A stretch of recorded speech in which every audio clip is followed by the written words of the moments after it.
Hola, Maximiliano.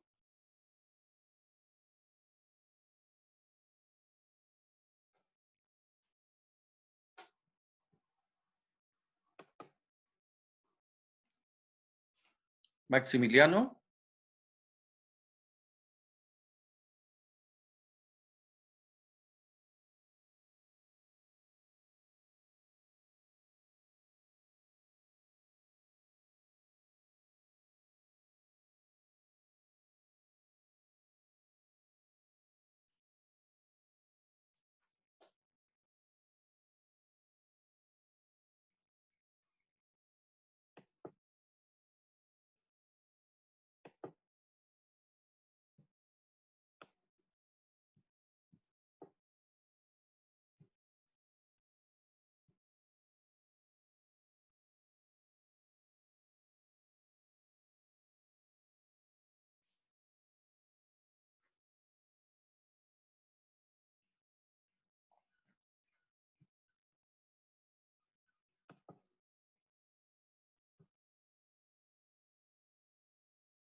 Aló, Carlos, ¿me escuchas?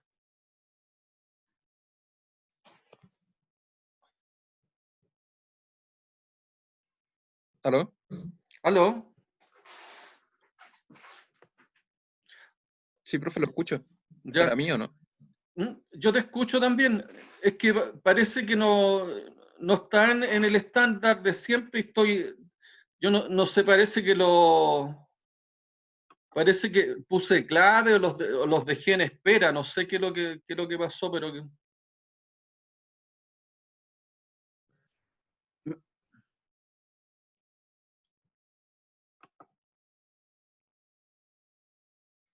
¿me escuchas, Carlos?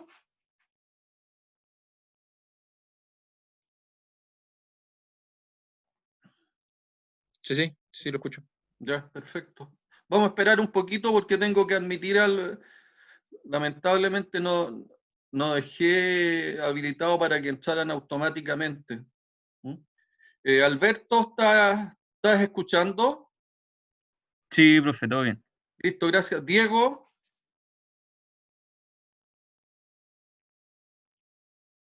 Diego Villablanca. Sí, profe, escucho. Sí, ya, gracias. Maximiliano,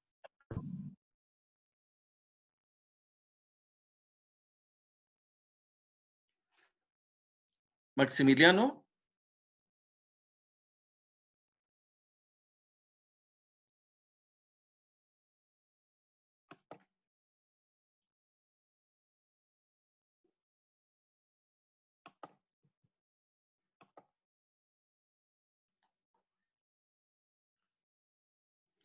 Nicolás,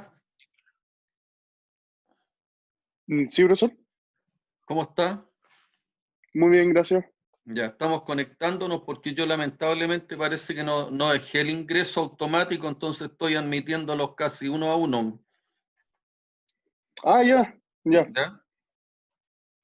Vayan pensando en algún tema para reflexionar. Yo tengo uno, pero es muy personal, entonces quiero darle la oportunidad. Si tienen algún tema, digamos, lo de la economía, está todo el tema de hoy día de las AFP, pero no sé si vale la pena discutirlo en estos momentos. Si tienen algún tema desde el punto de vista de lo que es procesos industriales, seguridad industrial, o economía en general, pueden plantearlo.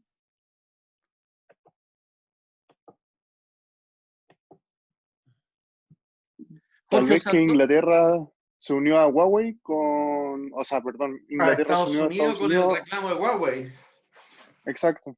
Le van a mandar una pandemia parecida de nuevo a los chinos. Po. Yo, en mis adentros, siempre he pensado de que esto es parte de la guerra de la guerra tecnológica, inclusive el mismo Corona. Es que puede ser porque yo pensándolo bien, yo creo que si hay hartas universidades o hartas personas que avalan que Huawei en verdad no tiene nada de espionaje y Estados Unidos sigue diciendo lo mismo y sigue vetando países porque ocupan Huawei, tal vez una cosa comercial más que nada. Bueno, pero si esto, bueno, con usted yo he hecho reflexiones ahora, pero la reflexión con respecto al tema de la guerra industrial que tiene Estados Unidos con China se basa fundamentalmente en lo que es la guerra de las 5G, pues Huawei es el que la lleva en China para lo que es las 5G. Y el que gane esta guerra tecnológica va a dominar el mundo. Y al parecer los chinos la están ganando y usaron inclusive dentro de su herramienta lo que es la, digamos, herramienta o armas que son estos virus. Claro, parece que estaban más desarrollados de lo que creíamos. O sea, los chinos tienen un desarrollo inmenso, ¿no? Inmenso. O sea, en general y para conocimiento a usted, yo he tenido la oportunidad de conocer producto de visitas industriales, ¿ya? Y los chinos tienen tecnologías de todo tipo, o sea, de repente uno lo asocia a productos desechables, pero eso es una parte dentro de lo que son los productos que tiene China. China tiene productos de la más alta tecnología que uno se pudiera imaginar y de la más alta calidad, ¿ya? Ahora, ¿qué es lo que ocurre en China? Que en China son más de 1.000 millones de personas, más de 1.000 millones de habitantes. Y los que tienen acceso a la parte desarrollada de China no pasa de los 50 millones de personas. En el otro grupo de personas mayoritario son personas sumamente pobres, ¿ya? Pero desde el punto de vista de la parte desarrollada de China es espectacular. Uno se engaña de repente con los chinos, pero Álvaro Castro, ahí debiera haber entrado Álvaro. Bueno, ese es un tema de reflexionar, pues no sé si lo quieres plantear tú, Nicolás. ¿Qué es lo que... ¿Cuál es O tu sea, inquietud? el tema de reflexión sería cómo va a ir evolucionando esta guerra comercial, cómo nos va a afectar a nosotros. Estados Unidos también nos va a decir a nosotros que no podemos ocupar Huawei después. Es que yo creo que esa es una instancia de unión entre los países, digamos, occidentales y que siempre ha habido digamos, una relación muy estrecha entre Estados Unidos y Gran Bretaña, que es una tradición esa, y ellos siempre se han manejado muy unidos, ¿ya?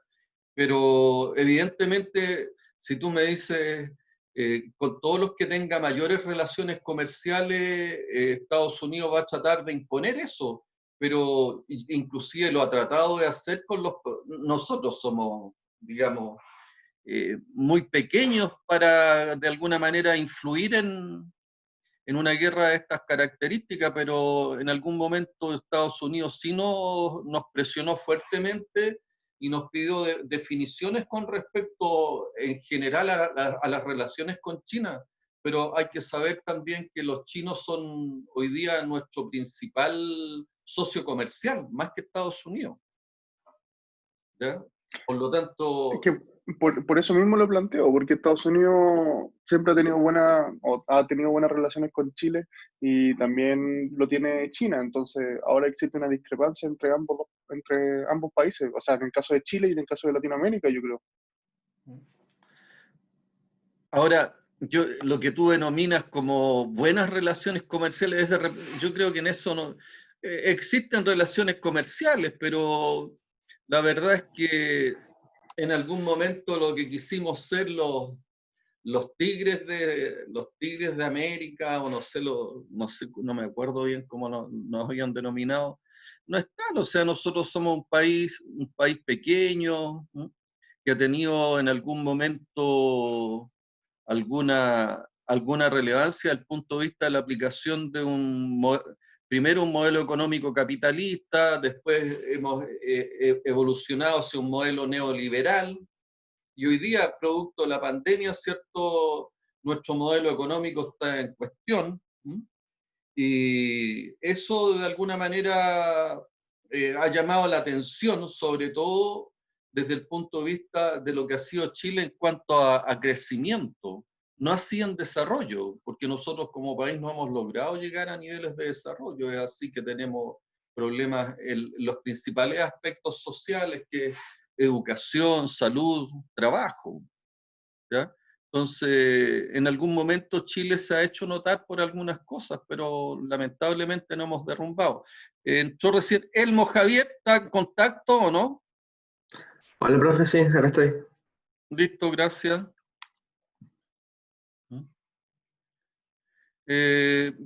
Bueno, es un buen tema de reflexión. Álvaro Castro, ¿quiere intervenir? Hola, profe. Hola. No, me perdí un poco en el tema, por eso no sabría qué. Estábamos hablando un poco sobre Huawei, particularmente, que es una empresa de, digamos, de comunicaciones poderosa, la más poderosa de Chile, si es que, perdón, de China, si es que no decimos que una de las más poderosas también, y no solamente, sino que en todo lo que es tecnología digital, ¿ya?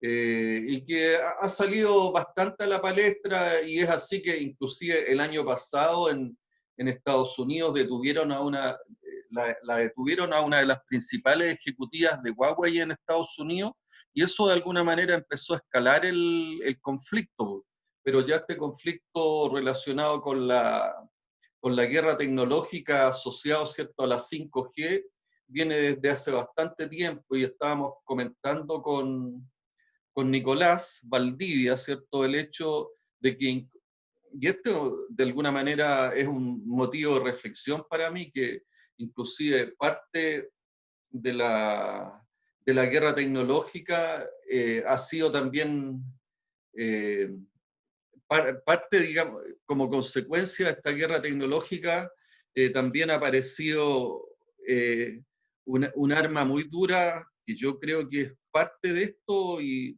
inclusive ayer una viróloga china, algo así señalaba, ¿cierto? Una viróloga china que escapó de China hacia los Estados Unidos y señalaba el tema de que el coronavirus podía ser parte inclusive de esta guerra tecnológica, a través del uso de armas biológicas, que es un tema bastante desgraciado, pero pareciera que algo hay. Eso estábamos hablando, Álvaro. Bueno,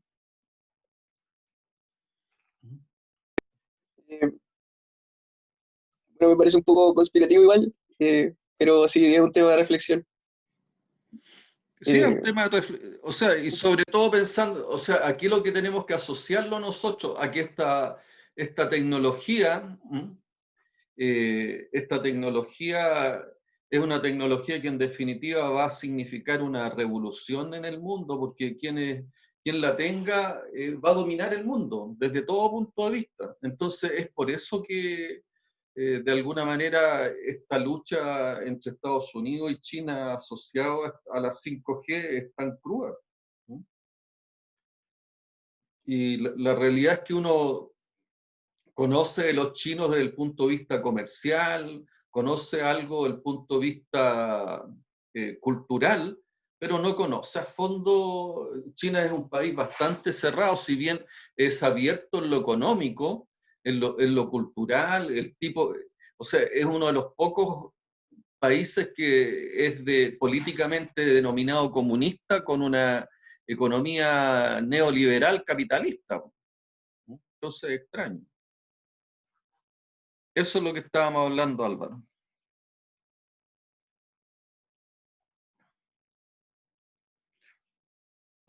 Sí, profe, me quedó claro.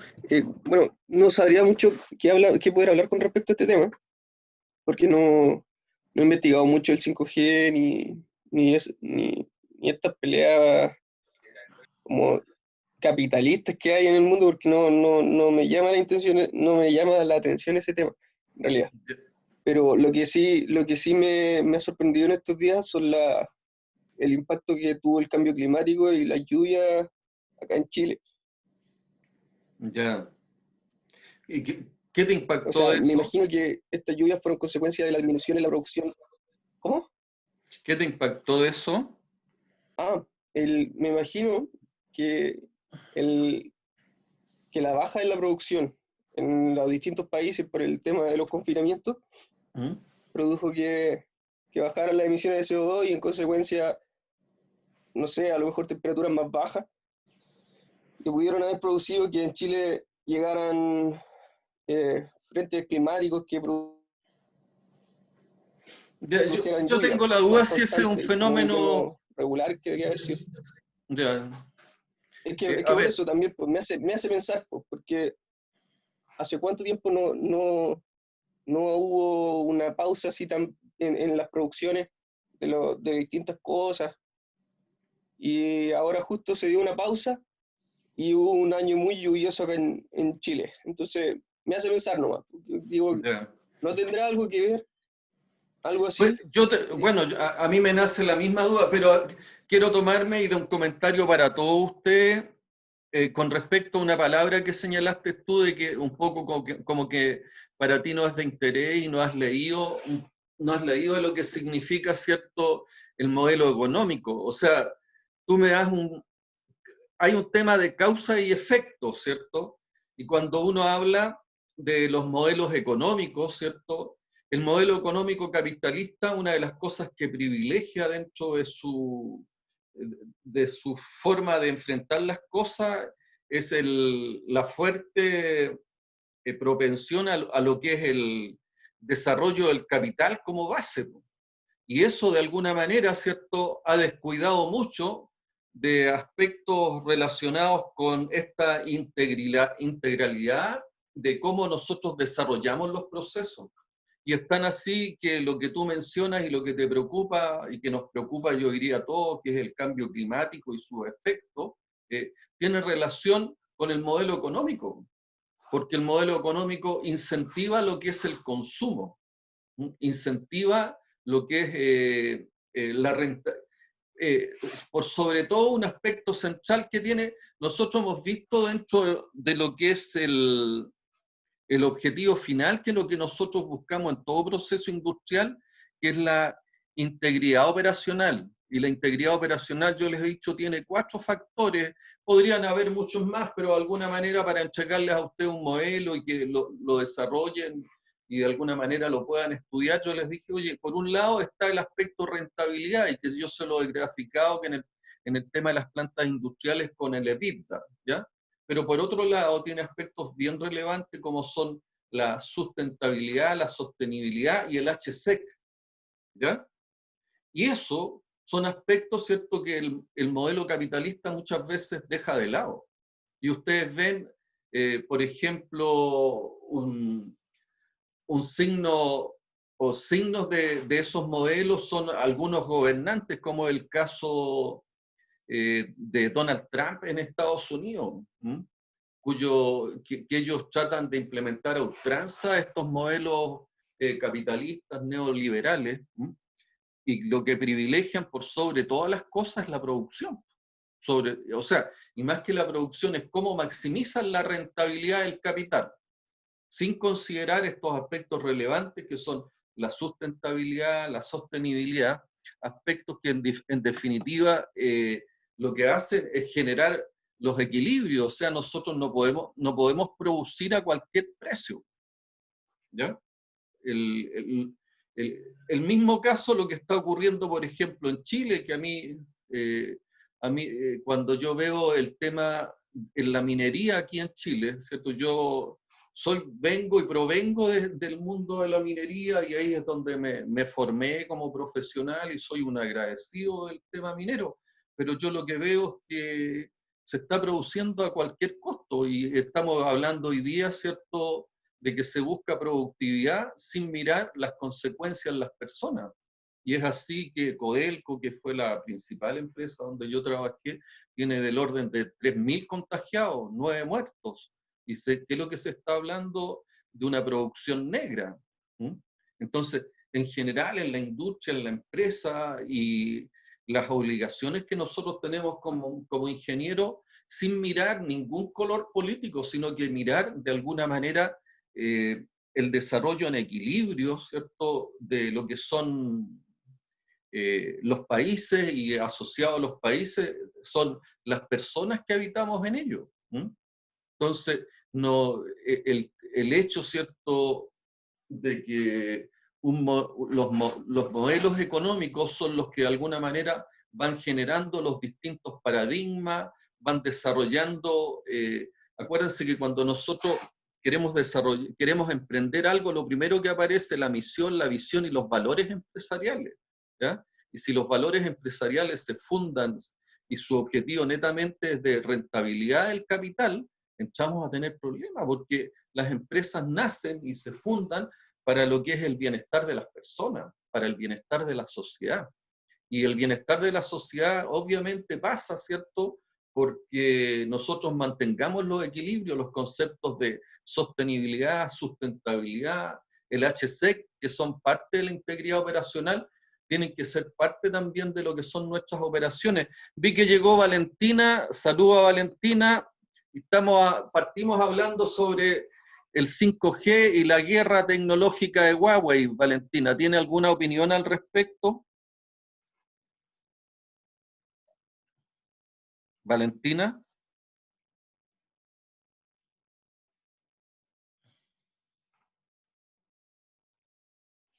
Profesor, ¿yo puedo hacer Dígame, otra Nicolás. acotación sobre eso? Sí. Es que no es solo que no me importe el 5G, porque el 5G se supone que va a tener la Si capacidad de conectar el que me dijo, disculpa, Nicolás, lo que pasa es que sí. yo les quiero hacer la acotación porque es que Álvaro quería me aclarar dijo una que... cosa de la importancia.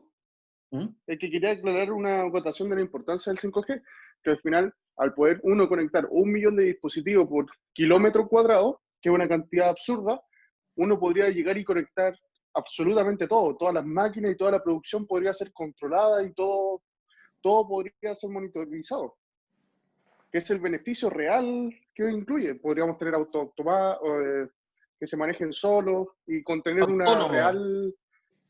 Exacto. Autónomo. Con un real seguimiento de todo. O sea, Entonces, con eso nos van a tener monitoreados todos importante. nosotros. Si dentro de esta guerra tecnológica aparece también, y que lo que decían que la vacuna que están desarrollando en Estados Unidos y asociado a uno de los hombres fuertes y de las principales fortunas en el mundo, ¿cierto? Traía consigo también un chip que nos iba a tener controlado a todos nosotros. De alguna manera, estos modelos, ¿cierto?, estas tecnologías vienen asociadas a estos modelos, y de alguna manera, ¿qué puede traer como consecuencia? De que inclusive nos regulen hasta lo que es el consumo. Si ustedes se fijan, los que tienen tanto o participan de las redes sociales, cuando nosotros colocamos un me gusta o cualquier cosa de ese tipo, al ratito nos empiezan a mandar información relacionada. Entonces, la verdad es que de estos temas nosotros, y ustedes que sobre todo son los profesionales que la van a llevar, y que tienen, digamos, grandes desafíos, y en el caso personal, en que yo estoy contribuyendo y espero estar contribuyendo a la formación de ustedes, tengo que orientarlos en el sentido, oye, es muy importante lo que sucede, ¿cierto? Inclusive algo discutimos cuando hablamos de los modelos de gestión empresarial. Es muy importante estar al tanto de lo que ocurre en los alrededores nuestros, del contexto industrial, del contexto económico, del contexto legal, del contexto sanitario. Son cosas que empiezan a influir en nuestras vidas. Empieza a influir, digamos, o sea, un tema de reflexión es cómo nosotros vamos a pararnos una vez que salgamos o empecemos a salir de esta situación de desconfinamiento. No es trivial, ¿ya? los cambios culturales, los aspectos laborales, ¿ya? Y de hecho China yo creo que es el país con la manufactura más grande del mundo y eso no hay discusión. Yo Bueno, creo. si ustedes tienen que pensar que mucha de la industria manufacturera nuestra se ha visto afectada porque no puede competir con la China. ¿Mm? Ahora, por otro lado, muchas de las empresas manufactureras y de la industria general en China, hay mucha industria subsidiada. Y partiendo, por ejemplo, con subsidios relacionados con que China los aspectos medioambientales tiene poco y nada de respeto por ello. ¿Mm? Inclusive yo les comento, dentro de mi experiencia, yo trabajé un tiempo en la parte venta de concentrados de cobre para Codelco, y dentro de los trabajos que hacía, los concentrados no todos son los mismos, el concentrado es el producto después de lo que es la molienda, y el filtrado es un polvo con alto contenido de cobre, pero aparte de cobre, muchos de los concentrados tienen arsénico y tienen otros elementos que son denominados contaminantes, y los únicos que compran, por ejemplo, el concentrado con arsénico son los chinos, que es un concentrado de baja calidad, ¿ya? Con lo cual, si, en las fundiciones, ¿cierto? Parte de ese arsénico después sale a la población. Los chinos son los únicos que tienen y producen cobre a partir de concentrados con arsénico, ¿ya? Para nosotros es un tremendo problema, y yo fui testigo y participé de proyectos donde veíamos cómo la mina Alejandro Ales, que es de Codelco, cerca de Chuquicamata, tenía altos contenidos de arsénico, ¿ya? Pero el trabajo y los proyectos que se tuvieron que hacer para poder abatir, poder eliminar el arsénico de los concentrados fueron tremendos proyectos, con mucho, y eso qué es lo que significa, en parte pérdida de competitividad, porque eleva el costo del producto final, de la libra de cobre final. ¿Mm? Los chinos de eso no se preocupan. Y eso pasa en muchas de las industrias con China. ¿Mm? Entonces, desde ese punto de vista, uno podría decir, oye, no, me voy a alinear con Estados Unidos, pero Estados Unidos también tiene sus dificultades y su forma como ellos negocian y cómo abordan las cosas. Entonces, nosotros como país chico tenemos que aceptar muchas situaciones, pero de todas maneras, nosotros tenemos que, tenemos que estar preparados y es poder entender qué es lo que ocurre en cada una de las situaciones. Por eso que les digo que cuando uno trabaja para después, ya sea de empleado o si uno desarrolla su propio emprendimiento, el entender los contextos donde se están desarrollando las cosas es sumamente importante, y en el tipo de industria que sea. ¿Ya? Porque hoy día el contexto mundial, el contexto nacional, golpea a todo tipo de industria, golpea a todo tipo de emprendimiento, y ustedes ven, digamos, los efectos de esto en la economía, ¿ya? Por lo tanto, un aspecto interesante por último, de estas reflexiones es un poco llamar la atención de que nosotros tenemos que estar formándonos, tenemos que estarnos preparando para poder abordar las cosas, bueno, una con opinión, y acuérdense que otro aspecto que nosotros tratamos es de mitigar los riesgos, y cada acción que nosotros desarrollamos en cualquier orden de la vida, ya sea laboral, personal, en la educación, tiene riesgos, ¿ya? Y los riesgos están asociados a los contextos, ¿ya? Hoy día el gran problema que tenemos son los riesgos de contagio. ¿Por qué? Porque un contagio, el hecho que alguno de nosotros nos contagiemos, se contagie un familiar, cambia todo el contexto de vida y puede cambiar el futuro de cada uno de nosotros. ¿Ya? Entonces, el que estemos informados, el que entendamos cómo ocurren las cosas es relevante. O sea, nosotros, y en eso, Álvaro, siempre tenemos que tratar de tener opinión. ¿Ya? No hablar no hablar de más, pero siempre tenemos que estar formados, tenemos que tratar de tener opinión. Vi PB Cami, ¿es Camila o no?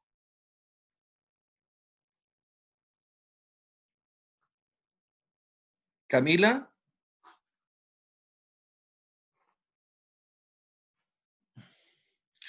Paula Peldosa. Buenos días, profesor. Hola Paula, ¿cómo te va? Bien, gracias. ¿Y usted? Aquí estamos bien aún, a pesar, Bien aún. bueno, inclusive yo creo que vale la pena, les voy a relatar una experiencia que está asociada, digamos, con la industria también, ¿m? Y que era parte a lo mejor de una reflexión personal que yo lo había mencionado, y me voy a dar el tiempo porque creo que es una buena experiencia para que ustedes estén enterados. ¿Quieres opinar algo sobre el tema de la tecnología 5G y todo lo que hemos estado hablando con respecto al contexto actual, Paula? La verdad es que alcancé a escuchar desde las 10 en adelante, entonces no sé cómo comenzaron, así que no me atrevería a opinar mucho sobre eso. 5G Huawei. ¿Sabes algo de eso, no? O sea, se ha hablado harto ahora por el tema de la guerra con China y Estados Unidos sobre eso, pero más allá no. Al igual que Álvaro y los demás, yo los invito a que se informen de ese tipo de cosas, Paula. ¿Ya? Tienen que preocuparse de ese tipo de cosas. ¿Mm? Valentina apareció, porque vi que entró Valentina. Entró y salió, Sí, parece. profe. ¿Qué pasó, Valentina? Se me escapa usted. Sí, que, ¿Cómo a está veces- Valentina? bien, bien, pero a Ya, veces no puedo estar en las clases, así que veo los videos igual para... Ya, yo no subí mucho video, ahora no, Sí, pues, no tenía las claves, ¿ya? Y ahora voy a subirle todos los videos hoy día. Esa es una noticia que quería darles. Teniendo la clave para subir a YouTube, les voy a poner todos los videos. ¿Mm? súper. Ya, ahora aprovechemos de eso. Recuerden, la prueba debiera ser en 2 semanas más. A ver, Sí, en 2 semanas más. Yo le voy a subir los casos y preocúpense y focalícense en los casos. ¿Ya? No se me distraigan ya. en otras cosas, focalícense en los casos. ¿Ya? Ujú. ¿Tiene alguna opinión con respecto a lo que hemos estado hablando, Valentina? No, no manejo mucho el tema, la verdad. ¿Por qué me cuesta tanto hacerlos hablar a ustedes? No sé. Como que prefieren mantenerse callados ahí en el anonimato. Es que en estos tiempos de cuarentena uno ya no habla, profe, escribe nomás. Pero el hablar hace bien, uno se desahoga. Oye, a Sí. ver, bueno, gracias Valentina. Qué bueno saber Ya, que está profe. bien. Sí. Elmo Javier. No, lo mismo, profe. No mucho que aportar, más que lo de que ya habló usted. Pero usted debiera aportarme, ¿sabe qué punto de vista de lo importante con lo que habló Álvaro del cambio climático? ¿Ya? Inclusive yo tengo una página donde ayer subí todo lo relacionado con osmosis inversa. ¿Mm? Y su opinión ahí y los efectos positivos sobre el cambio climático. Claro. ¿Ya? Entonces usted, de alguna manera, tiene que aplicar la técnica, ¿cierto?, de abordar el cambio climático, porque la 5G también tiene que ver, porque lo decía Nicolás ahí, ¿cierto?, de cómo va a implicar, qué es lo que va a significar la 5G respecto a los sistemas autónomos, y los sistemas autónomos están dentro de lo que es la industria 4.0, ¿ya?, que es la cuarta revolución industrial. Y la cuarta revolución industrial la mandan las tecnologías, ¿ya? Por lo tanto, los dueños de quien sea el dueño y quien tenga el poder sobre la 5G, también se va a hacer dueño de todo lo que prácticamente va a tener el poder sobre la industria 4.0. Y las plantas de osmosis inversa, ¿ya?, asociadas a lo que es la industria 4.0, tienen un gran futuro, así como todo lo que es el desarrollo industrial, ¿ya?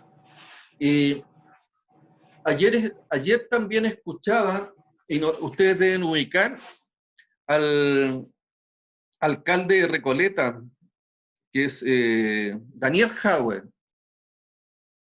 ¿Lo ha escuchado nombrar Elmo, no? No, profe. ¿No? No lo conozco. ¿Algunos ha escuchado alguna vez, sabe quién es Daniel Jadwe, no? ¿El alcalde de Recoleta? El alcalde de Recoleta, ¿cierto? Aquí nos vamos un poco a salirse del tema político, pero el alcalde Jadwe, el otro día en una conferencia, les voy a confesar, yo no soy comunista, no soy tampoco de derecha, soy ahí medio amarillo del centro, ¿ah? Esa es mi tendencia. Pero le escuché hacer un análisis sobre el modelo económico que a mí me llamó mucho la atención. Pero lo que más me llamó la atención es que él puso una parte que yo no puedo compartir, que puso que todo lo que es la tecnología de la industria cuarta generación atentaba contra el bienestar de las personas. Y es ahí donde de alguna manera está el tema nuestro, en el sentido de que la industria 4.0 va en directo beneficio de las personas, siempre y cuando nosotros lo diseñemos de esa forma. Porque de otra manera, claro, lo que hablaba el alcalde Jadwe, que es un hombre muy inteligente, y su análisis político-económico lo encontré yo brillante, ¿eh? Pero él hablaba mucho en contra del modelo capitalista y del modelo neoliberal, que de alguna manera se han puesto en juego en este último tiempo, ¿ya? Pero en parte su análisis señalaba que la industria 4.0 era una industria que era dañina para lo que es el desarrollo del mundo del trabajo, cosa que según mi opinión no es así, ¿ya? Porque la industria 4.0, y yo por lo menos fui uno de los promotores y uno de los que inició todo el desarrollo de esas tecnologías para lo que es la aplicación en la industria minera, fundamentalmente lo que se está haciendo hoy día en Chuquicamata subterráneo, ¿ya? Y lo que buscamos ahí es sacar a las personas de aquellos trabajos que sean rutinarios y que podían afectar desde el punto de vista de su seguridad o del punto de vista de la salud, ¿ya? Para llevarlos a trabajos que son de mayor calidad, ¿no? Y trabajo de mayor calidad significa trabajo que son menos agresivos para las personas y que también le permiten ¿cierto?, desarrollar un trabajo de mayor estándar y que le permite ser mejor inclusive pagado, mejor reconocido, y no ser también, no tener el riesgo de que ante cualquier situación, por el hecho de ser trabajadores no tan preparados, la industria o la empresa pueda prescindir de ello. Entonces, desde ese punto de vista, los trabajos relacionados y que se vayan desarrollando en torno a la industria 4.0 no atentan contra las personas, todo lo contrario. Y no significa también de que los trabajos que se eliminen producto de que se automaticen muchos procesos, parte de esos trabajos son reemplazados, como les decía, por trabajos de mayor calidad. Entonces, desde ese punto de vista, yo compartí muchas de las cosas en torno a lo que señalaba este alcalde, que como les digo, es un alcalde que políticamente él es comunista, ¿ya? Pero y el fondo de su análisis, y con muy buenos argumentos, tenía que ver con el tema del modelo económico, tanto capitalista como neoliberal, ¿sí? Y que cómo de alguna manera ambos modelos lo que privilegian, ¿cierto?, lo que privilegian es la rentabilidad del capital por sobre el bienestar de las personas, ¿sí? Porque fundamentalmente lo que dicen ambos modelos es que se sustentan en lo que es el crecimiento y después, producto de ese crecimiento, lo que se genera es un efecto de cascada y que las personas nos vemos, o sea, las personas, digamos que no estamos dentro del 1% más rico, ¿cierto? Se ve, aunque, bueno, no sé cómo está el tema, pero quienes están o estamos dentro del 1%, no estamos dentro del 1% más rico del mundo, ¿cierto? Que son, de alguna manera, quienes tienen concentrada la riqueza y que de alguna manera eso es lo que hace esa concentración de riqueza, ¿ya?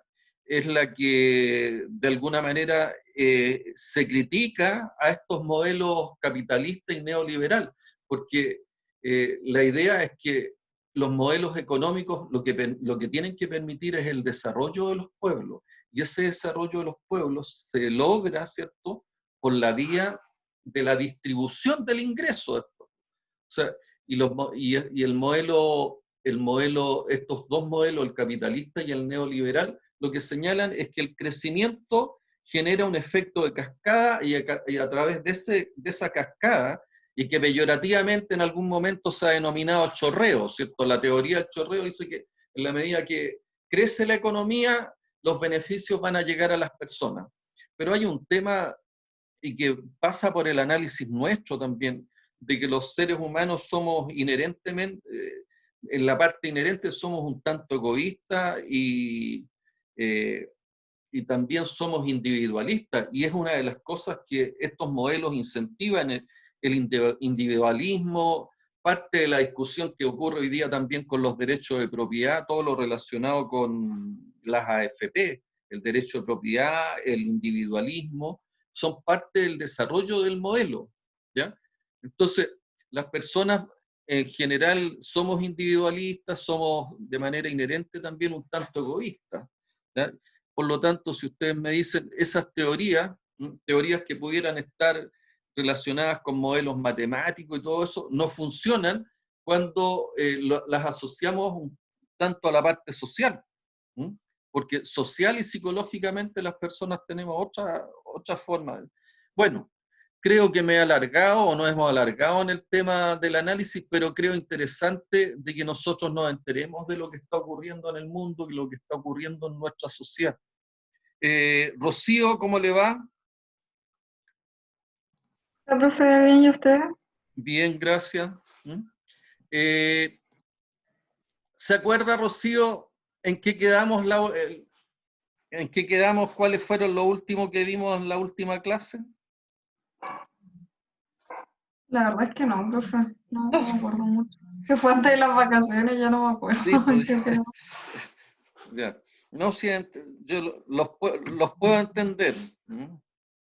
Los puedo entender, porque ya, lo último que estuvimos viendo, ¿cierto?, es la unidad temática número 5, que está relacionada con ingeniería de mantenimiento.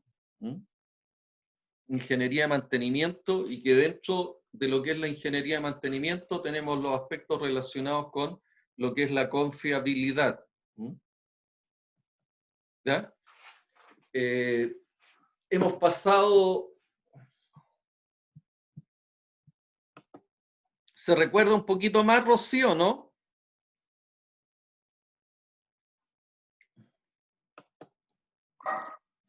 Sí, ahí sí, un poco. ¿Ya?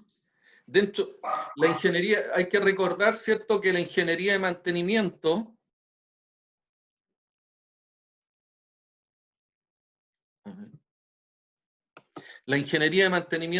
busca básicamente proyectar el mantenimiento. También lo que busca, ¿cierto?, es mejorar el mantenimiento y controlar el mantenimiento. Esos son sus tres principales roles, ¿ya? Aquí quiero señalarles, ¿cierto?, dentro de lo que yo les indicaba, de focalizarse en los temas de la prueba. A mí me interesa que el punto de vista de la prueba se manejen en los roles y se manejen también en algunas tareas, y cuál es la importancia que tiene la ingeniería de mantenimiento. La ingeniería de mantenimiento es de alguna manera el motor de todo lo que es la mantención. Es quien tiene, ¿cierto?, el acervo el acervo del conocimiento y es de alguna manera quienes son los que cautelan, en definitiva, todo el desarrollo, tanto industrial como también de lo que es particularmente el mantenimiento. En general, las empresas tienden a externalizar ciertas tareas. En el caso del mantenimiento, parte de las tareas que se externalizan tienen que ver con los aspectos relacionados con la ejecución. Y lo que sí se conserva, porque es ahí donde está el conocimiento, es ahí donde está la experiencia, es la ingeniería de mantención. Y como les señalaba, la ingeniería de mantenimiento tiene dentro de sus actividades 3 roles sumamente importantes, que es proyectar el mantenimiento, y proyectar el mantenimiento significa, ¿cierto?, que tiene que ver cómo se comporta el mantenimiento hoy día, ¿cierto?, en el corto plazo, pero así también es importante mirar el mantenimiento hacia lo que viene hacia el futuro, ¿ya? Y dentro de lo que es el futuro del mantenimiento, nosotros nos vamos a ver impactados, por lo que ocurrió o por el mundo, por lo que estamos viviendo hoy día en el mundo, es decir, la pandemia, esta guerra tecnológica, nos van a tener serios efectos sobre cómo nosotros vamos a enfrentar todo lo que son los desarrollos industriales, los desarrollos tecnológicos, inclusive va a marcar lo que son los desarrollos culturales, ¿ya? Por lo tanto, el mantenimiento, si uno lo analiza desde el punto de vista de proyectarlo, se van a ver afectados por estos aspectos. Otros elementos relevantes dentro de lo que es la proyección del mantenimiento tiene que ver con el impacto climático, lo que estaba hablando Álvaro, ¿ya? El impacto climático, inclusive ya lo que hace es que empiezan, para abordar el cambio climático, es que tenemos que visualizar cuáles son los riesgos que trae consigo, ¿cierto? Y los riesgos, el principal riesgo asociado tiene que ver con lo relacionado con la falta de agua. Y esta falta de agua, nosotros la podemos mitigar por la vía de producir agua, pero también tenemos que ver cómo la administramos y cómo de alguna manera también hacemos un uso eficiente de las aguas que hay en el mundo. Ustedes han de saber que las aguas dulces no son más allá del 2% de todas las aguas que existen en el mundo, porque el gran porcentaje de aguas son aguas saladas. Y de ese 2%, nosotros como seres humanos y para el uso humano, nosotros tenemos acceso solamente al 0,4% de esa agua. Por lo tanto, un gran desafío y sobre todo asociado a lo que es la ingeniería mecánica es cómo nosotros vamos a resolver los problemas relacionados con el agua. Asociado a esto viene todo el tema, ¿cierto?, de lo que es la producción de energías limpias, de tal manera, ¿cierto?, de que todo lo que es el movimiento y todo lo que es el desarrollo de potencia para lo que es la industria se base en lo que son energías sustentables y en energías limpias. Otro gran desafío para nosotros los ingenieros mecánicos, ¿ya? Por lo tanto, la proyección del mantenimiento, la proyección de los procesos industriales, ¿cierto?, tiene que estar y tiene que orientarse por esta forma que nosotros tenemos que enfrentar las distintas situaciones, ¿ya? Ese es un aspecto sumamente relevante. Ahora, por otro lado, ¿cierto?, el mantenimiento y en la búsqueda de lo que es la integridad operacional, tiene que desarrollar todo lo relacionado con lo que es la confiabilidad de los procesos. Hemos conversado también que la complejidad de los procesos industriales, ¿cierto?, dado las altas tecnologías existentes, la gran cantidad de equipos que aparecen en los distintos procesos, la automatización de los procesos, las exigencias desde el punto de vista de productividad. De alguna manera, cuando hablamos, ¿cierto?, de integridad operacional, lo exigimos y a los procesos industriales los apretamos de distintas formas. Y somos nosotros quien de alguna manera, a través de lo que es el mejoramiento permanente de los procesos industriales y de los procedimientos asociados, considerando siempre estos aspectos relacionados con integridad operacional y buscando la minimización de los riesgos o tener administrados los riesgos, es que también tenemos tremendos desafíos.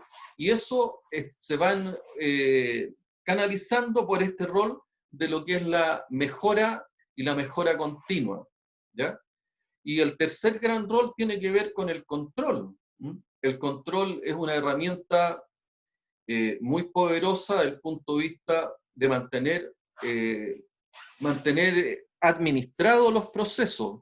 Ustedes ya lo han escuchado de manera reiterada de mi parte, es que cualquier actividad del ser humano, industrial, personal, social, está expuesta a riesgo. Y por lo tanto, estos riesgos tienen que ser controlados, ¿ya?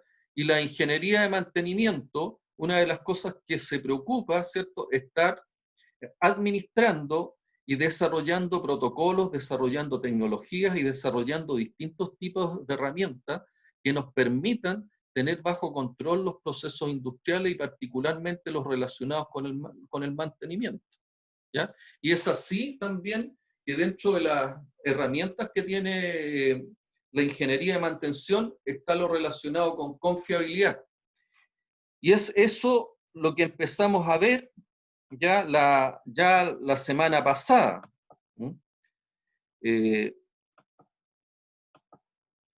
Y dentro de las cosas que estuvimos viendo la semana pasada, y la confiabilidad siempre mirada, ¿cierto?, como la base para lo que es la integridad operacional, ¿ya?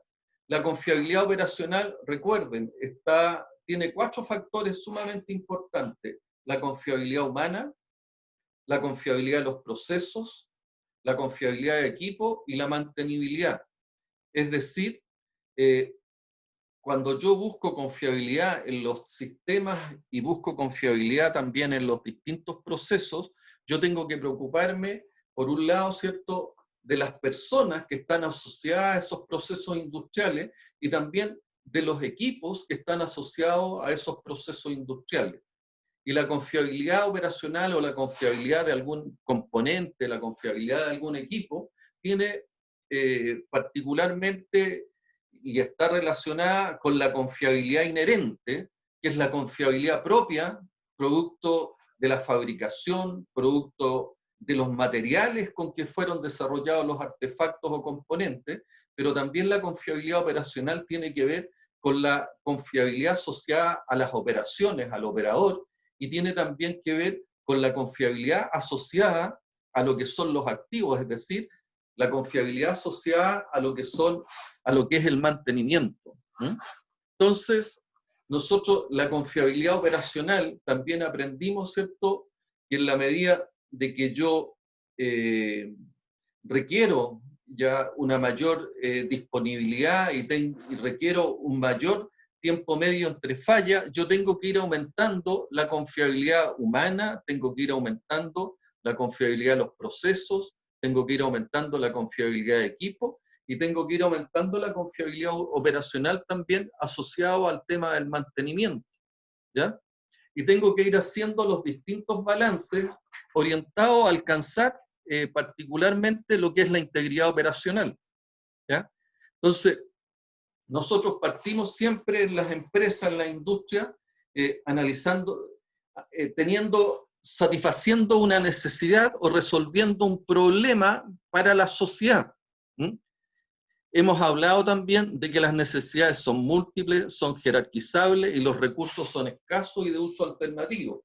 Y eso, ¿cierto?, nos da lugar a que nosotros siempre tenemos que ir jerarquizando las necesidades, ¿ya? Y esas necesidades son las que se satisfacen a través de lo que son los distintos proyectos, los distintos desarrollos industriales y los distintos procesos industriales que buscan satisfacer necesidades a través de lo que es la entrega de servicios y productos. Y para eso, ¿cierto?, desarrollamos toda una estrategia industrial donde aparece la misión, la visión, los valores, aparecen las distintas perspectivas que van de alguna manera, estructurando una organización que nos permite cumplir con lo planificado para alcanzar un resultado y cumplir el objetivo y cumplir la promesa. Dentro de eso, ¿cierto?, nos encontramos que el desarrollo de estos proyectos industriales tienen distintas etapas, desde lo que es la etapa de concepción del proyecto, que es la etapa de prefactibilidad y factibilidad, donde aparece la idea para satisfacer la necesidad y cómo yo la voy construyéndola a través de los diseños, a través de lo que es la ingeniería, de lo que son las etapas de construcción, de compras de equipo y todas las etapas de puesta en marcha, para llegar a lo que es la etapa ya relacionada con lo que son las operaciones o la etapa de explotación. Entendiendo que en esa etapa de explotación yo ya tengo definidos ciertos niveles de confiabilidad operacional, que son los que me van a permitir alcanzar los resultados y que van a permitir cumplir la promesa. ¿Ya?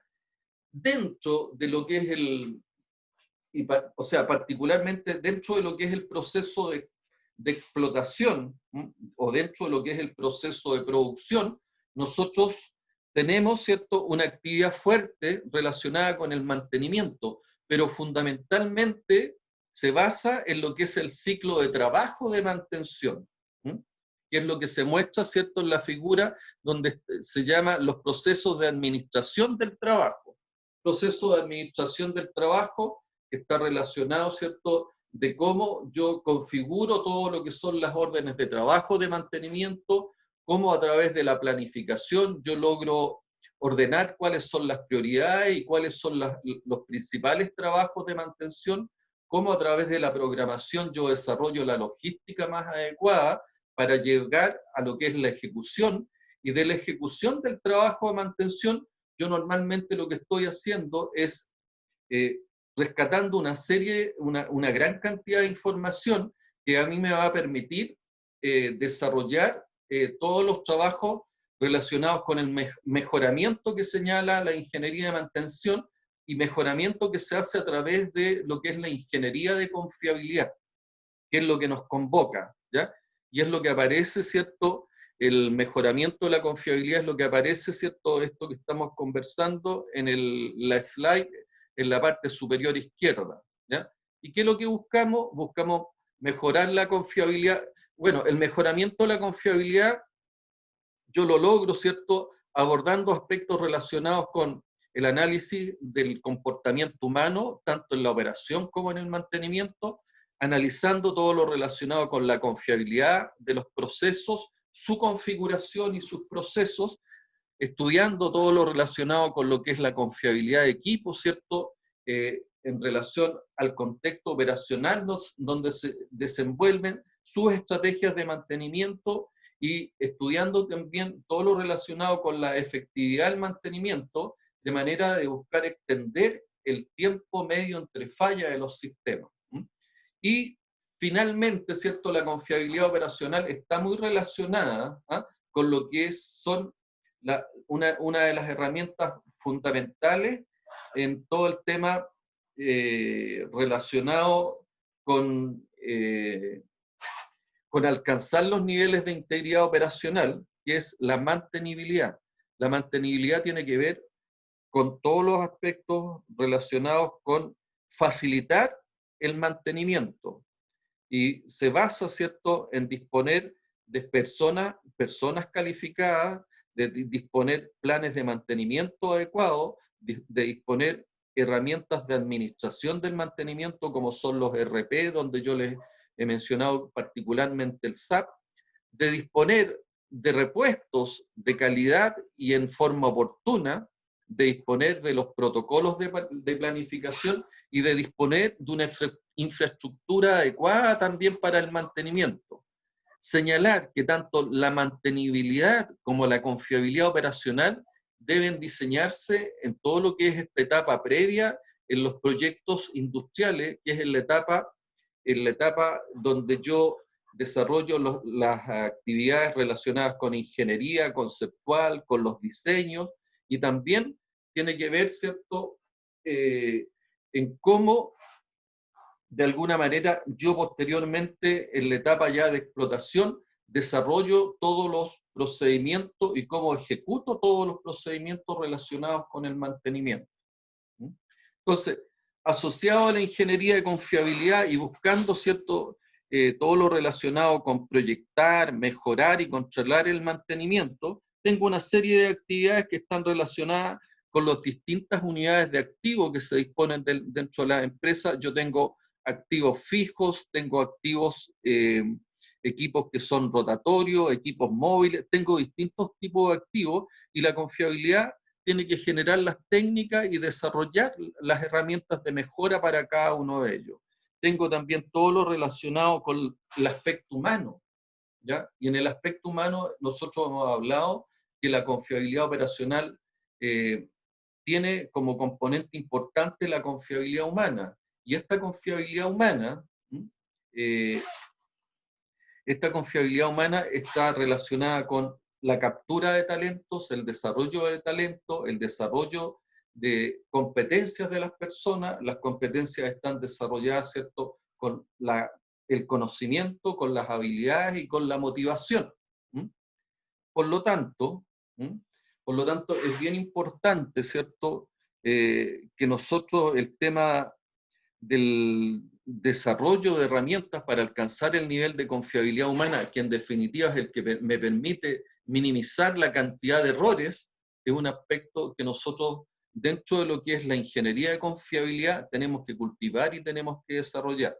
El control es una herramienta poderosa que la ingeniería de confiabilidad se encarga, ¿cierto?, de estar practicando permanentemente y de mejorar, estar mejorando permanentemente los controles, porque los controles son los que de alguna manera a mí me permiten alcanzar los resultados a través de estar direccionando y estar haciendo los ajustes producto de las retroalimentaciones que yo voy logrando cada vez que voy ejecutando y desarrollando los procesos particularmente de mantenimiento.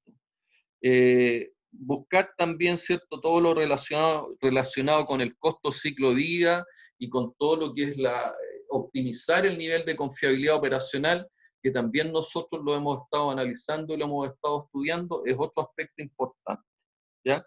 Y el gerenciamiento activo, el gerenciamiento activo, que lo que busca también es aplicar normas y un ordenamiento en base a algunas normas y buenas prácticas conocidas, ¿cierto?, a través de lo que les hablaba yo de la PAS 55 y de la ISO 55000, que es una norma que recoge todo lo que es el conocimiento y las buenas prácticas que desarrolla la PAS 55, porque la PAS 55 es una norma que nace particularmente para lo que es la Gran Bretaña, Inglaterra, y particularmente es ahí donde se desarrolla, y posteriormente la ISO 55000, que es una norma ya más internacional, y que es con la cual nosotros trabajamos, recoge todas esas buenas prácticas que nacen de la ISO 55000.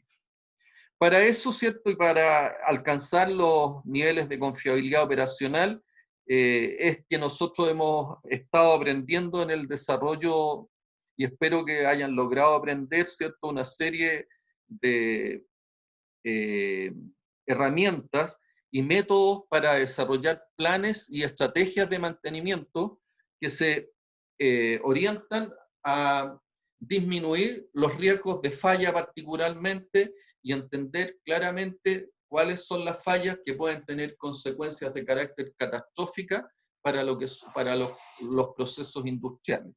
Y es así, ¿cierto?, que de esos métodos es que nosotros también usamos las herramientas y los distintos tipos de mantenimiento que hemos también aprendido, como son el mantenimiento preventivo que fundamentalmente se basa en lo que son algunos ciclos relacionados con usómetros, como son las toneladas, kilómetros, volúmenes, unidades de producción. Es decir, hemos conversado que existe un mantenimiento preventivo cíclico de reparación, que es el que usa estos usa estos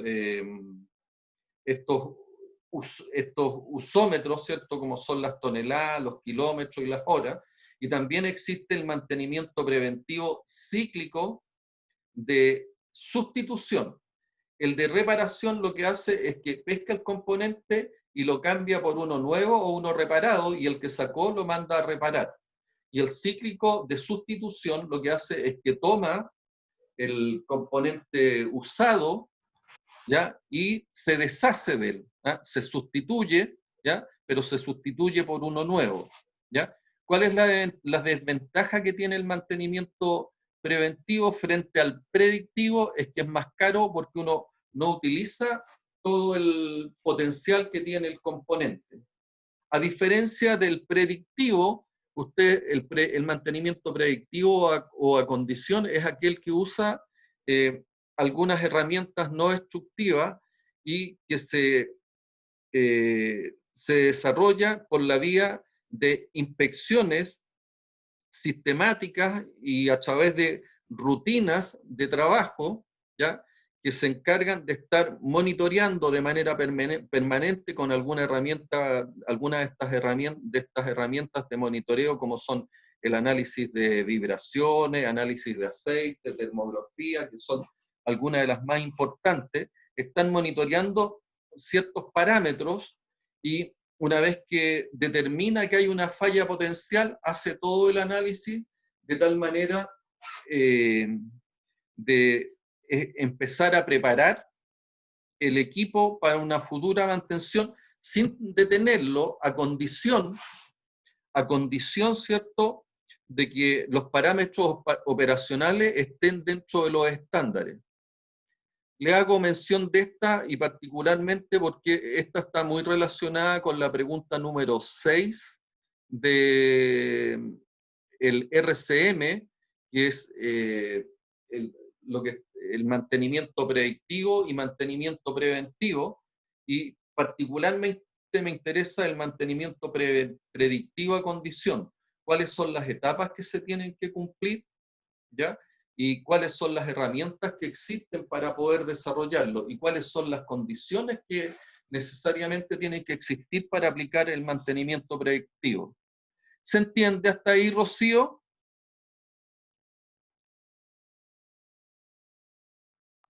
Sí, profe. ¿Sí?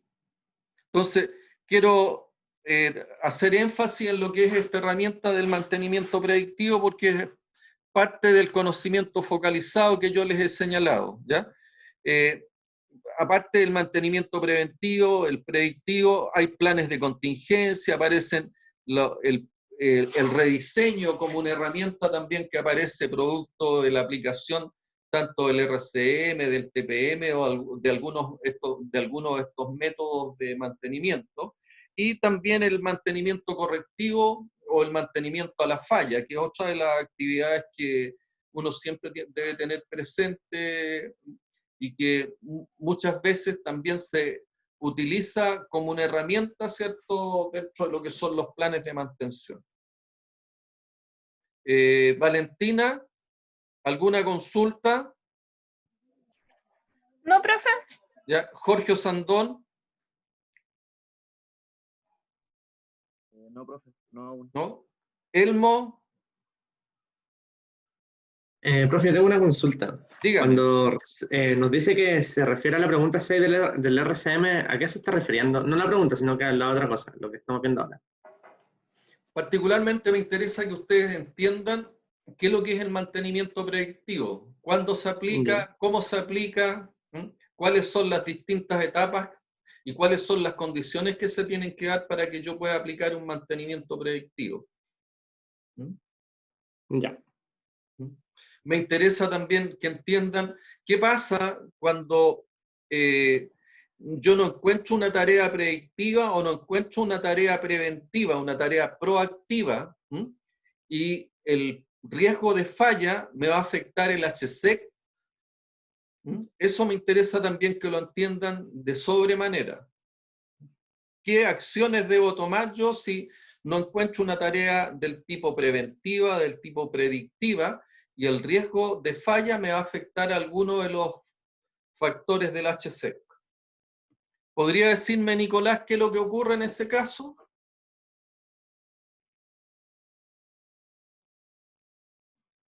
Nicolás. La verdad, no sé. Mira, si ¿Pero hay... no tendríamos que hacer un mantenimiento correctivo ahí? O sea, tú has... ¿Quién me dijo eso? Yo, Elmo.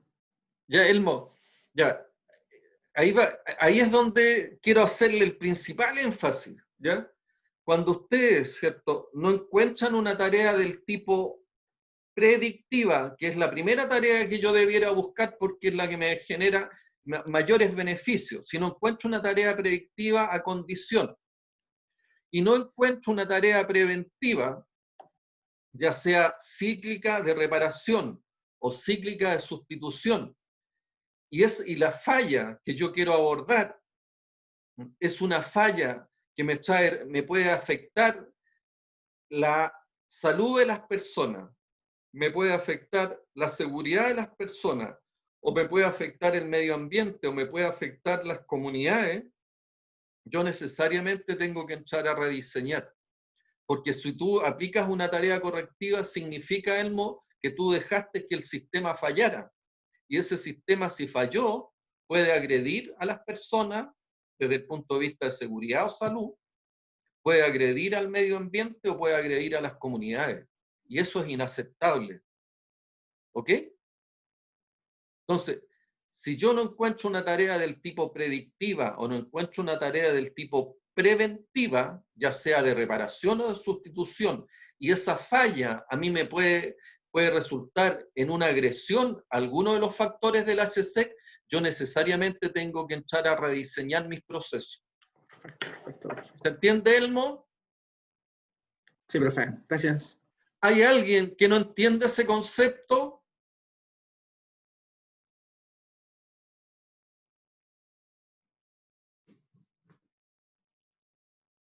¿Valentina?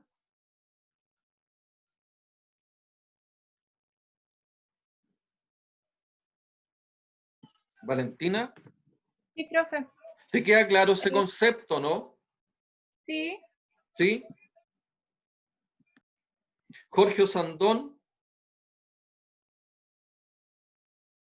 Sí, profe, no sé. ¿Sí? Alberto Breme. Todo bien, profe. ¿Sí? Ya. Camila.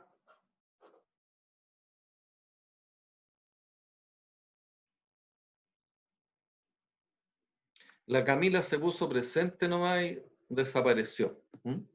Entonces, dentro del tema de la confiabilidad, nosotros definimos que la confiabilidad de un equipo, ¿cierto?, componente o sistema, es la probabilidad que desempeñe satisfactoriamente las funciones. ¿Ya? Acuérdense que mantenimiento, ¿qué es lo que hace? Mantenimiento mantiene las funciones. Por lo tanto, nosotros, dentro de lo que es mantenimiento, una de las cosas que tenemos que buscar es mejorar permanentemente la probabilidad que desempeñe satisfactoriamente las funciones, para la cual fue diseñado, fabricado o fue comprado el equipo durante un periodo de tiempo que se especifica y fundamental, ¿cierto?, en el contexto operacional donde se desarrollan las funciones. ¿Ya? Hay muchos equipos que tienen una confiabilidad bajo ciertas condiciones, bajo un contexto operacional determinado, pero que esa confiabilidad, si yo lo llevo a un cambio de temperatura, a un cambio de altura, a un cambio de condición operacional, el equipo no alcanza los niveles de confiabilidad que sí tenía bajo otro contexto. ¿Ya? La confiabilidad también, ¿cierto?, está muy relacionada con el tema riesgo. Vemos, ¿cierto?, que el valor de los activos se activa con el cumplimiento de las regulaciones, con lo que es la imagen propiamente tal que tiene el activo, con la eficiencia de los activos, con el valor de capital, cuánto me vale un activo, y asociado a la confiabilidad está la exposición a riesgo. ¿Y cuál es la exposición? Bueno, y por otro lado está la seguridad. pero lo que nos compete desde el punto de vista de la confiabilidad a nosotros es la exposición a riesgo del activo. Y la exposición al riesgo del activo nosotros la manejamos, ¿ya?, y la administramos por la vía de identificar cuáles son las fallas, cuáles son los efectos de las fallas, cuáles son los modos de falla y la confiabilidad de las fallas, de tal manera de nosotros poder identificar los puntos débiles de los activos y generar los planes de mantenimiento más adecuados, de tal manera de tener los riesgos de falla bajo control.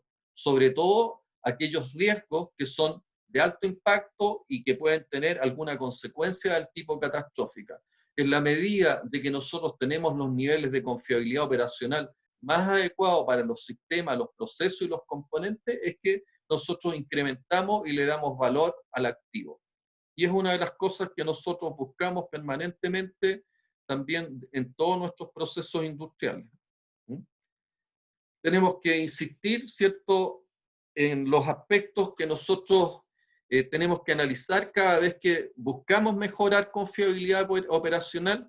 Yo puedo mejorar confiabilidad operacional por la vía de mejorar la confiabilidad humana, por la vía de mejorar la confiabilidad de los procesos, por la vía de mejorar la confiabilidad de equipos y por la vía de mejorar la mantenibilidad de los equipos, ¿ya? Todos esos elementos son los que yo, luego que desarrollo un proceso de mantenimiento, debo ser capaz de capturar la información necesaria, de tal manera que esa información es la que yo analizo, es la que yo, en la cual a mí me permite identificar algunas brechas, me permite identificar algunas oportunidades de mejora, y también es la que me va a permitir, a través de las acciones relacionadas con el control, lograr esas mejoras permanentes. ¿Y qué es lo que me va a permitir, en definitiva, cierto? Proyectar el mantenimiento de una manera distinta, de tal manera de alcanzar los niveles de confiabilidad que los resultados me están pidiendo a fin de alcanzar el cumplimiento de la promesa que yo tengo en definitiva. ¿Ya? Bueno, esto es lo que hemos visto permanentemente y lo hemos, que existe la confiabilidad operacional. Yo la puedo mejorar por estos 4 factores recién señalados, y que en la medida de que yo aumento la confiabilidad operacional, yo también necesariamente requiero aumentar los niveles de inversión. Ahora, la confiabilidad operacional normalmente se logra y se obtienen sus mejores resultados en la etapa de concepción, en las etapas de desarrollo del proyecto, en las etapas, ¿cierto?, en las etapas de prefactibilidad y factibilidad, que es donde yo estoy desarrollando los proyectos de ingeniería, donde yo estoy haciendo los diseños, y es ahí donde yo tengo que hacer las mayores inversiones para alcanzar los niveles de confiabilidad que yo necesariamente debiera esperar durante lo que es la explotación del proyecto. Hemos señalado que en la medida también de que yo aumento la confiabilidad, por otro lado, ¿cierto?, y como contrapartida al aumento de costos por confiabilidad, yo logro disminuir los costos de ineficiencia operacional, es decir, tengo menos probabilidades de cometer, cometer errores, menos defectos, menores costos, menores accidentes, menores incidentes, menores efectos ambientales. O sea, las ineficiencias operacionales yo las disminuyo y los costos asociados a ellas las disminuyo en la medida también que aumento la confiabilidad.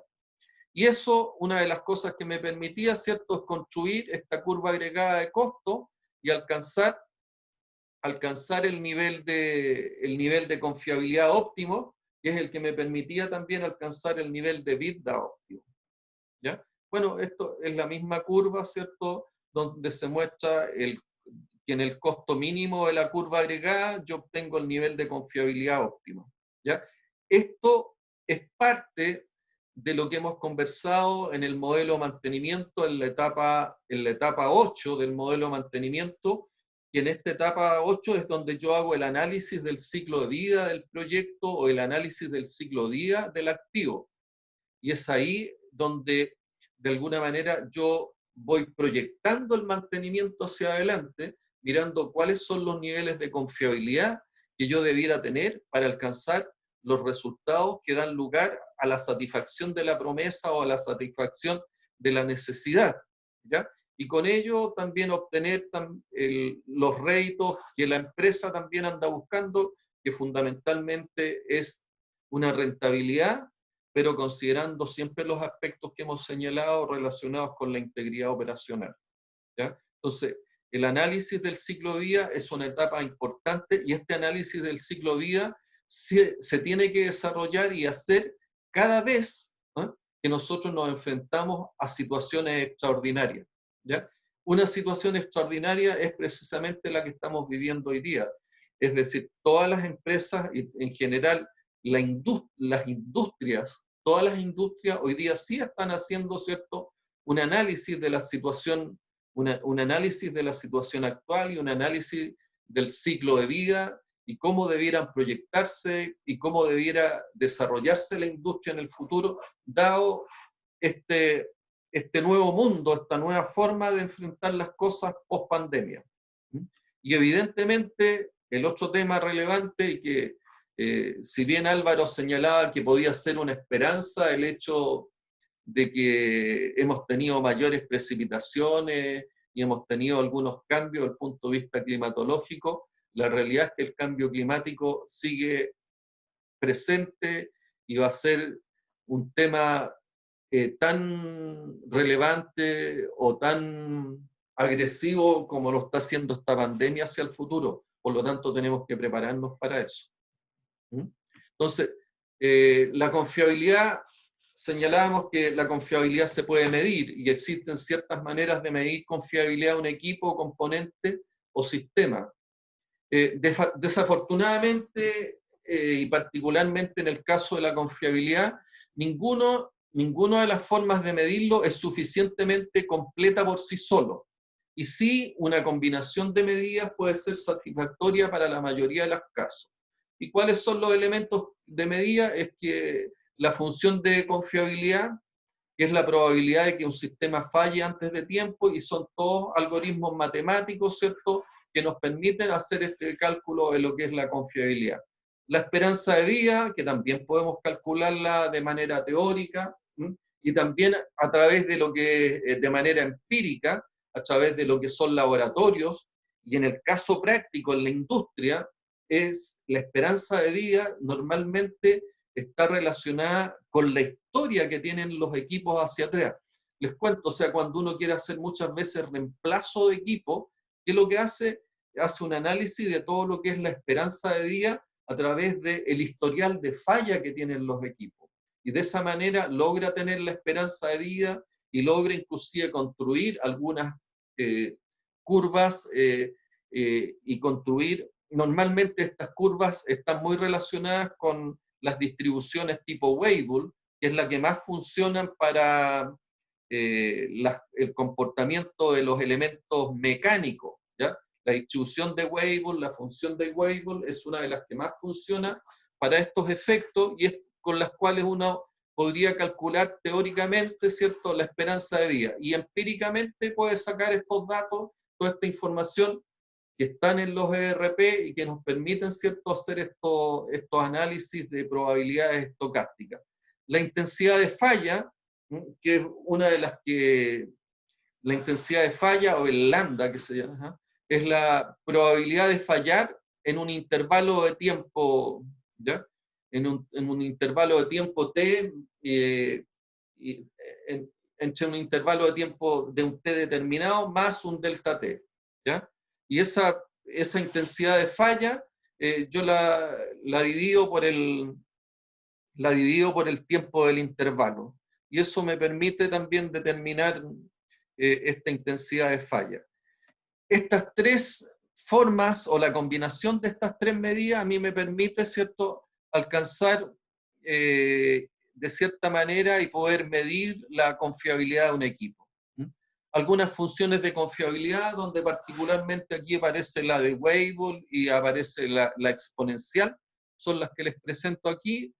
Aquí están, digamos, las distribuciones de confiabilidad.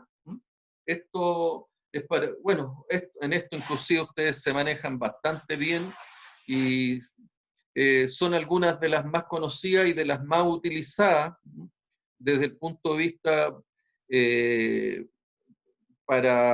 más utilizadas para todo lo que es el cálculo de lo que es confiabilidad de manera teórica y utilizando estos modelos, estos algoritmos matemáticos. ¿Ya? El concepto, esto quizás es un poquito más interesante desde el punto de vista conceptual, los conceptos de componentes, sistema y estructura. Entendemos por componentes, ¿cierto?, una unidad o conjunto de unidades, ¿ya? Cuando hablamos en mecánica de componentes, muchas veces un componente es un motor, un reductor, una transmisión, un cilindro hidráulico, pasan a ser un componente, que es un conjunto de unidades cuya confiabilidad se puede estudiar de manera independiente, ¿cierto?, a la confiabilidad de cada una de sus partes, ¿ya? El sistema es un conjunto de componentes para cumplir una función u objetivo, ¿ya? Cuando yo quiero hacer los cálculos de confiabilidad, es importante también tener la confiabilidad por cada una de las unidades, y eso da lugar, de la manera como están configurados, a tener lo que es la confiabilidad de los componentes. El subsistema es una parte racional del sistema que puede ser estudiado por separado. Y la estructura es lo que da lugar, ¿cierto?, a las configuraciones, ya sea en serie, en stand-by o en paralelo, y que tiene que ver con lo que es la confiabilidad de los procesos. La estructura es la configuración de los componentes para lo que es la confiabilidad. Distinguimos, ¿cierto?, tres tipos de estructuras interesantes y particulares: la serie, la paralelo y la stand-by. Y normalmente los sistemas o los componentes, ¿ya?, trabajan con una combinación de todos ellos, no siempre, o sea, cuando uno diseña procesos, lo que tiene es una combinación de estructuras serie, con paralelo y con sistemas en stand-by. Aquí está la configuración en serie, la configuración en paralelo, la forma de calcular la confiabilidad y también la forma de calcular la densidad de las fallas. Tenemos configuración serie, configuración en paralelo, una configuración en redundancia parcial, ¿cierto? Y las configuraciones de stand-by que empiezan a hacer combinaciones de cada una de ellas. ¿Ya? Sistema con estructura en serie es la que se está mostrando acá, y aparecen, y ustedes pueden verlas en particular a cada una de ellas. El sistema en configuración en paralelo, el sistema de configuración en stand-by, ¿ya? ¿Qué es lo que buscamos en todo esto? Lo que buscamos, ¿cierto?, en definitiva, estructurar lo que es la confiabilidad operacional. Confiabilidad operacional, que son los pilares de la integridad operacional, y la integridad operacional es la que nosotros buscamos en cualquier proceso industrial o en cualquier industria que sea industria sana y que pueda proyectarse de manera sustentable y sostenible, y en definitiva es lo que buscamos, ¿cierto?, para poder tener un desarrollo industrial sano y que logremos, ¿cierto?, enfrentar todos estos efectos con los cuales iniciamos inclusive la reflexión en el curso. Siendo, parece, a ver, las 11:14. Alberto Breme, ¿alguna consulta? No, profe, ¿todo bien? ¿Se entiende hasta ahí? Hasta aquí lo único que hicimos es hacer el resumen, y en la tarde ya vamos a terminar con lo que es un caso de confiabilidad y particularmente un caso de la TAM. Rocío, ¿alguna consulta? No, profesor. Valentina. No, profe. ¿No? Jorge Osandón. No, profe. Álvaro, Yo quería preguntarle algo, pero después, cuando ya esté todo listo, o sea, que es más personal. ok. Listo, siendo las 11:15, si no hay alguna consulta, aparte de la personal de Álvaro, nos estamos viendo en la tarde. Bueno, profe, hasta luego. Álvaro, Profesor. chaito, chao. Ya, profe, Dígame. es que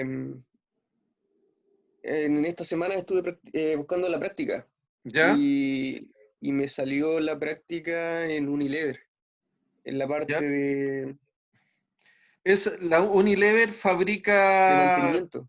¿Ah? Entonces quería preguntarle, no sé si algún consejo o no, porque en realidad como que a pesar de que he tenido este curso y los conceptos me han quedado más claros, aún así siento como que estoy más o menos en el aire en la parte de mantenimiento y, y como que no me da mucha confianza el llegar así de frente a enfrentarme a procesos de mantenimiento reales, pues no sé, por planificación y todo. A ver, Todas esas cosas, porque como que no he visto una planilla en persona. Así que eso quería pedirle como un consejo, no sé, o algo. el consejo, Álvaro, en esto es que nosotros tenemos un modelo de mantenimiento en 8 etapas.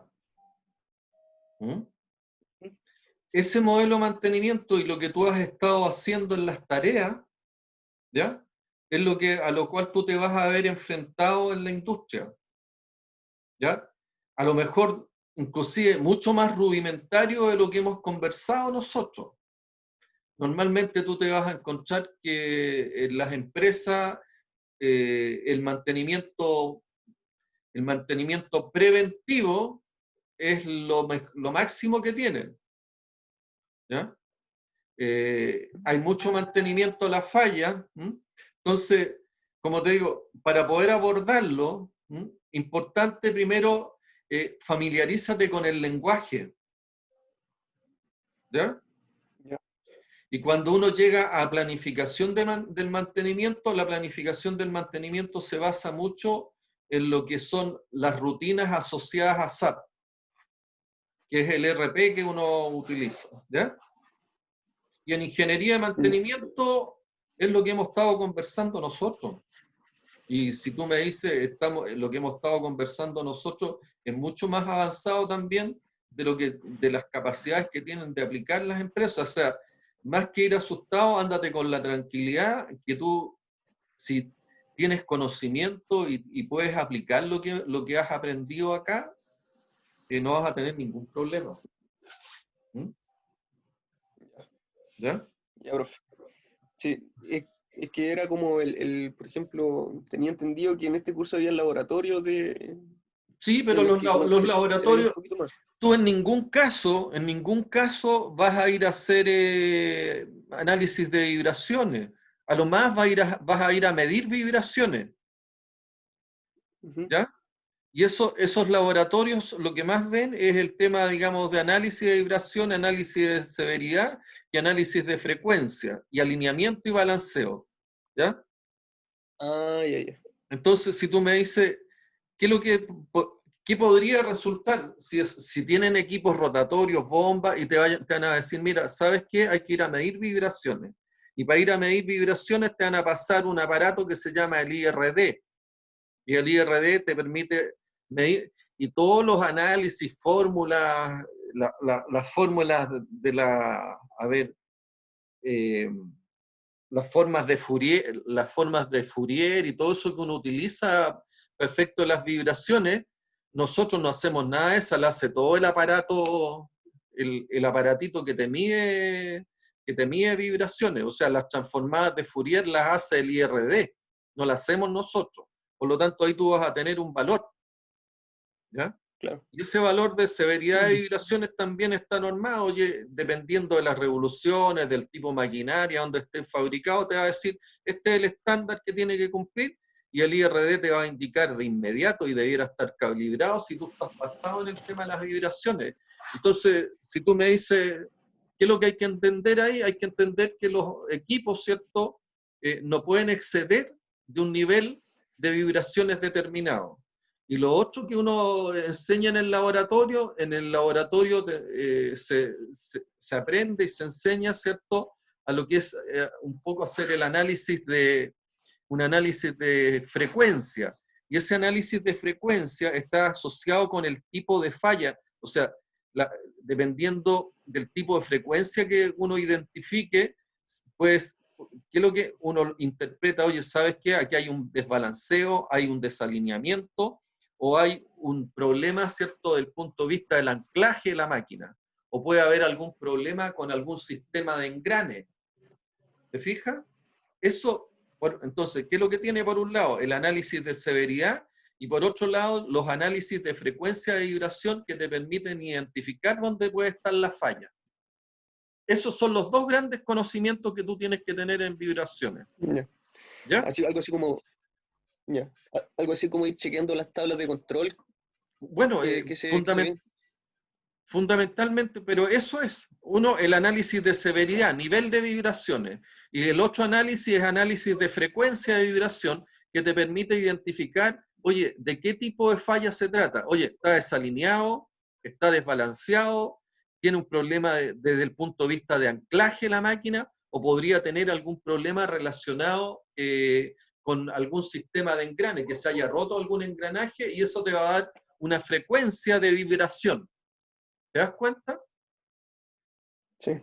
Son dos tipos de falla que tú tienes que tener. Y lo otro, entender, ¿cierto?, de que tú tienes equipos, que el que yo más conozco es de marca IRD, y esos equipos, ¿qué es lo que uno tiene que aprender? Aprender a medir y a interpretar. Así que si te da susto eso, pero no tiene nada del otro mundo. O sea, lo importante es entender los conceptos. No era eso como... ¿Mm? Ya, pero no, si no era tanto susto eso de meter mano, pero era más el aplicar estos conocimientos, lo que he aprendido en el curso, en el trabajo. Entender que todo nos lleva a lo que es la confiabilidad operacional, ¿ya? Y cada una de las actividades que tú vas a desarrollar, desde lo que son los planes de mantenimiento, los análisis de falla, la ejecución del mantenimiento, la planificación del mantenimiento, la programación del mantenimiento, me tiene que llevar a alcanzar el nivel de confiabilidad operacional que se requiere para alcanzar los objetivos del negocio. ¿Ya? Ya. Eso bueno, es, gracias, profe. Ya.